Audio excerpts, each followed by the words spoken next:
Monsieur le journaliste, j'aimerais rappeler à toute la population que le mois de septembre, c'est un mois de prévention des suicides et le mois d'octobre, c'est la prévention de prendre bien soin de sa santé mentale.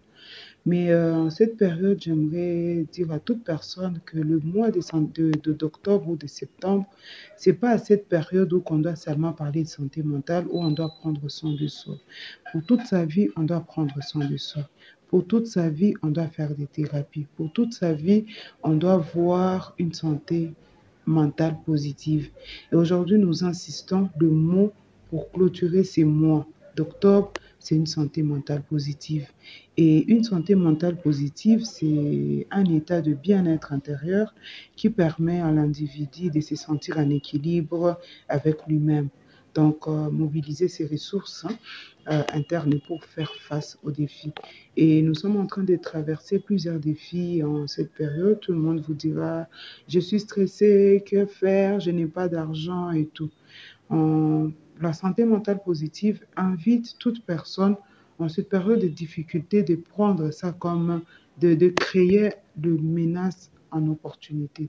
De cette situation, par exemple, il y a une situation de guerre, mais qu'est-ce qu'on doit faire? Je ne travaille pas, qu'est-ce que je dois faire?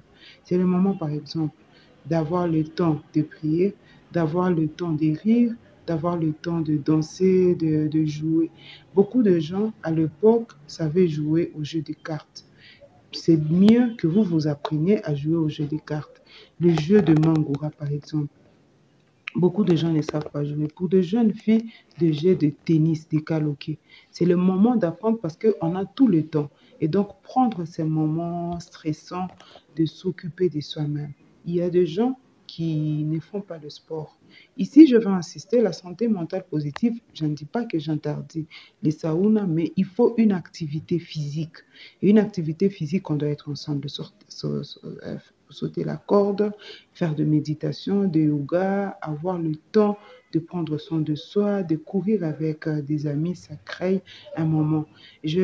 Comme experte en santé mentale, mais aussi présidente de l'association Stop au suicide, je rappelle que le suicide est le quatrième point sur quand on a donné les statistiques sur le problème de santé mentale. Le grand problème, qu'on ne dit pas qu'il est le quatrième, parce que de janvier à juin, on était à une centaine. Et puis, on n'a pas tout répertorié. Le suicide, c'est un état grave parce qu'on met fin à sa vie. Ce n'est pas comme les autres, par exemple, la toxicomanie, la dépression, le stress, on peut encore sauver. Mais le suicide, on met fin à sa vie. Et donc, pour ce moment, pour avoir une bonne santé positive, chers amis, nous invitons des gens à une écoute. Exposez-vous, exposez votre problème à un proche. Le deuxième des choses, il faut avoir la foi en Dieu tout en avoir un état de gratitude. Faire le sport, exposer toujours. Là, j'insiste, si vous n'avez pas un proche à qui vous pouvez vous confier, confiez-vous à un psychologue, confiez-vous à nous, experts de santé mentale, à un psychiatre.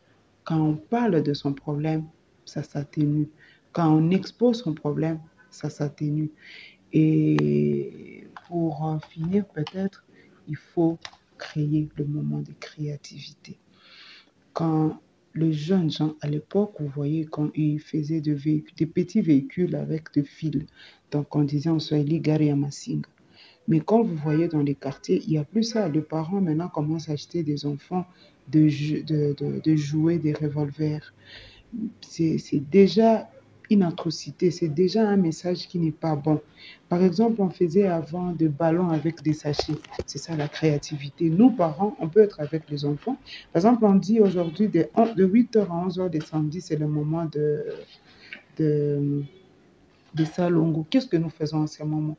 C'est le moment de récolter tous ces sachets-là et de faire un ballon en sachet. Et ça peut aider tout le monde à bien jouer avec. Et donc, il y a un moment où on peut dire qu'on va aller à l'église. Les dimanches, par exemple, vous allez à l'église en famille. C'est aussi un moment, c'est aussi un conseil que nous donnons pour avoir la santé mentale positive. Oui, chers journalistes, c'est pourquoi moi je vous appelle les sentinelles de la santé mentale. Malheureusement, tout le monde oublie la presse. tout le monde essaie d'oublier la presse. Or, le journaliste, vous êtes... Par exemple, quand il y a un incendie, j'ai vu ici 14 personnes sont mortes.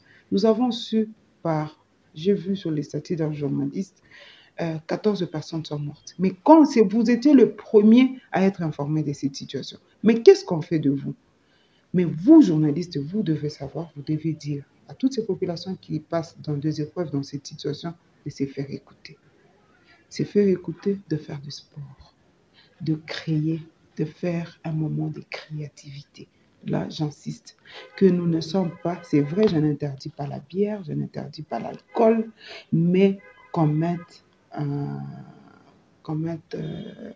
disons, qu'on oublie un peu de l'alcool, on peut prendre une bière, mais qu'on ait le temps de discuter, de rire, de discuter en famille, de rire, de moments de créativité, de sport, mais aussi de gratitude à son Dieu.